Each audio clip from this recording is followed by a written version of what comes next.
Hey guys, and welcome to this video. In this video, I'm going to show you how to take a Canva file and save it as a PDF. If you guys are new to the Guide Infinity channel, if you could give us a like and a subscribe, that would be amazing. Okay, so here we are in canva.com, and as you can see, we've got our design in front of us that we are now wanting to save as a PDF. So if you come up to the top right hand corner and click on this button that says share, so we're going to give that a click and then it creates this pop-up for us. If you come all the way down and press on the download button, you can now see this window.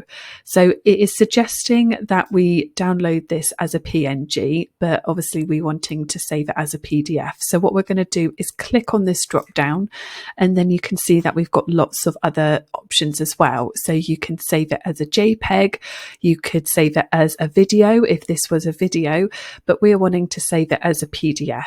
So you can see we've got these two options here. So we've got PDF standard.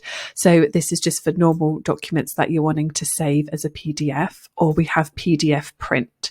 So if you are wanting to print your PDF, then this is the option that I would recommend you use. If not, you can do PDF standard. So let's give that a click. You can then see that we have these options here that say flatten PDF and include notes. So click on any of those that are relevant to you, and then go ahead and click the purple download button. As you can see, that is now downloaded. There we go. And if you click on it, it has now opened as a PDF for us. And that's it, guys. That is how to take a Canva file and save it as a PDF.